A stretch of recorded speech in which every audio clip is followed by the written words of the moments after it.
You take a main verb, add a preposition to it, and you will have a phrasal verb. Now, when it comes to phrasal verbs, a lot of students are either afraid or confused. I totally understand. Don't worry, because in this lesson, we're going to learn 10 phrasal verbs that will change your English. Let's start with number 1, to catch up. Catch up. What does that mean? It means to reach the same level as someone else or something else. Imagine you are running in a race and you are behind. Now, what do you need to do? You need to catch up. You need to run faster so that you can catch up. You can reach the same level as other runners. Look at this example. I need to catch up on my assignments this weekend. I have a lot of assignments to do. I haven't done any of those, but this weekend I have time, so I will try to catch up. I will try to reach the same level. I will try to do the things that I forgot to do or I was lazy to do in the past. I'll catch up. Or look at this one. After a long vacation, it took me a while to catch up with my colleagues at work. I took a long vacation. A lot of things happened at work that I was not aware of. So once I came back, it took me some time to catch up, to reach the same level as I had before taking the vacation. I hope it is clear now because we're going to the second one. Put off. Put off. I know the meaning of put, and I know the meaning of off, but when you put them together, it has a different meaning. That is why some students find phrasal verbs quite confusing. If you put something off, you delay it, you postpone it. You can't do it now, so you put it off for another time. Imagine you have homework to do, but you don't feel like doing homework. What should I do? Well, maybe I should just play with Jack, and then I will do homework later. You are putting off doing your homework. You're postponing it to another time. Or let's say there is a meeting, and a few people haven't shown up. So you, as the boss of the company, would decide, let's put off the meeting to a later time so that others would come in. Look at this example. Don't put off studying until the last minute. It's stressful. Or, we had to put off the meeting due to technical issues. We had to postpone it. We were facing a lot of technical issues. Moving on to phrasal verb number 3. I'm pretty sure you know a lot of phrasal verbs with take, like take out the trash. But what about take up? What if somebody says, I've recently taken up tennis? You've taken up tennis? What does that mean? Take up means to start doing something new, like a hobby or an activity. For example, me. I've recently started playing tennis. I've taken up a new hobby, tennis. Look at this example. He decided to take up painting as a way to relax. Take up a new activity. Start a new activity. Start painting. Or look at this one. She took up running and now wants to participate in competitions. How about you? Have you recently taken up a new activity? A new hobby? Let me know in the comments, and let's move on to the next phrasal verb. I'm pretty sure you're familiar with get, and I know you know the meaning of away, and I'm 100% certain that you know the meaning of with. But let's put them together. Get away with. Do you know what it means? If you get away with something, you escape from being punished or blamed for that.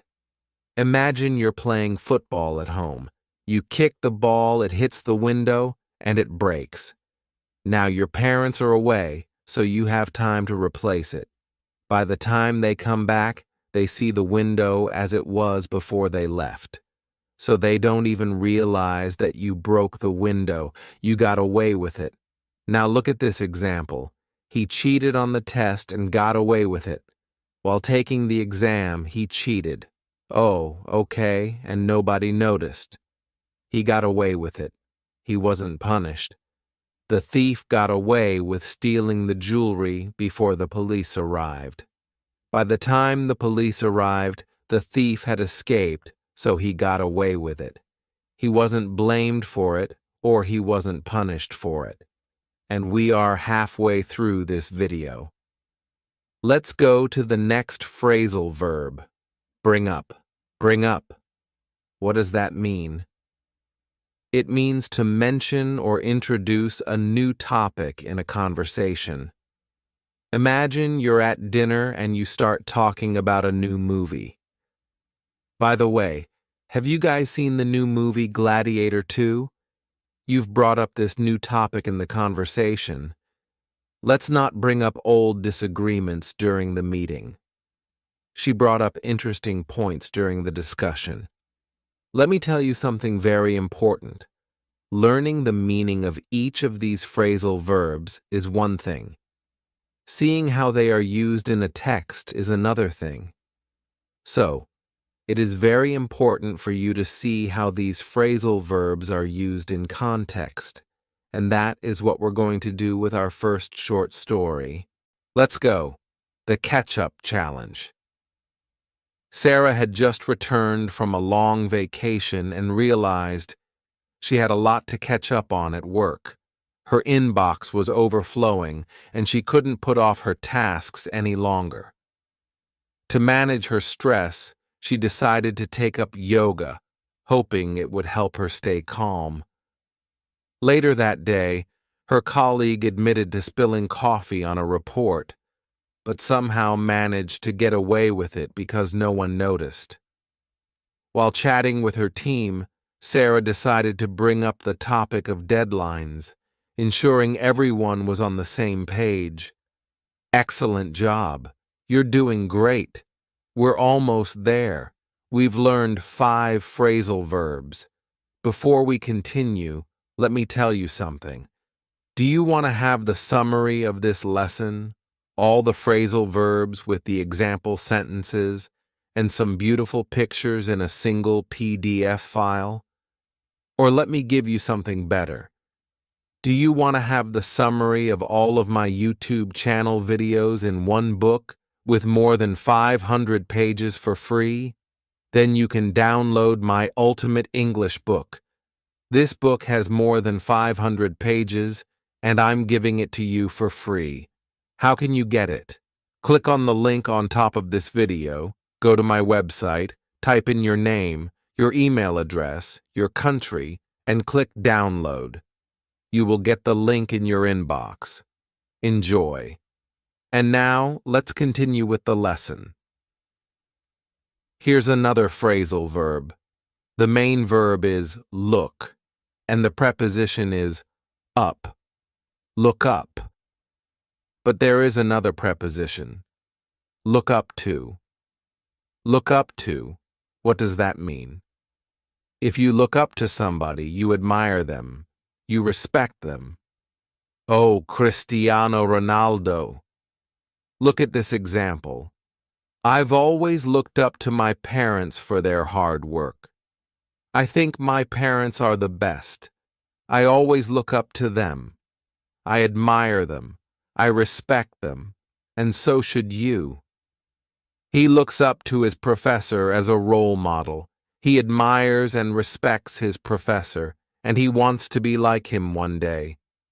Here's something that you might not have heard before, but it is very common. Fall through. Fall through. If a plan or something falls through, it fails, or it doesn't happen as expected or as planned. Imagine you plan to go to the park and have a barbecue, but it starts raining. Your plan fell through. Our plan to visit Paris fell through because our flight was canceled. The deal fell through when the buyer backed out at the last minute. The buyer was ready to pay, but he backed out at the last minute. No. So the deal fell through. It failed. Now here's another phrasal verb with turn. Turn down. If you turn something down, you reject it. You don't accept it. It's usually for an offer or an invitation. Imagine you get a job offer, but the salary is not good. You refuse to accept it, right? You turn it down. She turned down the job offer because it required too much travel. She turned it down. She said no. I had to turn down the invitation as I had other plans. Somebody invited me to a party, but I had other plans, and I said, sorry, I can't. I just can't. I have other things to do. I turned it down. Next is pull off. Pull off? What does that mean? It means to succeed at doing something difficult or unexpected. Imagine you try juggling 3 balls in your hand, right? It's really difficult, but if you can manage to do it, you can say, I pulled it off. Despite the challenges of holding the event, the team pulled it off. It was really difficult to hold that event, but the team succeeded. They pulled it off. It's incredible how he pulled off such a big project on his own. He pulled it off. He succeeded. And last but not least, hold back. To hold back means to stop yourself from saying something or doing something. What did you just say? She wanted to voice her concerns, but held back during the meeting. She wanted to say what she was worried about, but she held back. She stopped herself from doing it. Hey, don't hold back. Share your ideas with the group. Don't hold back. Don't stop yourself from sharing your ideas. Doesn't matter how stupid they are, just share them. Now we've learned another 5, so it is time to see them in context. Let's go for short story number 2. Jake always looked up to his older brother for his confidence and success. However, when his brother's business deal fell through, Jake felt disappointed for him. Despite this, his brother didn't hold back and worked on a new idea.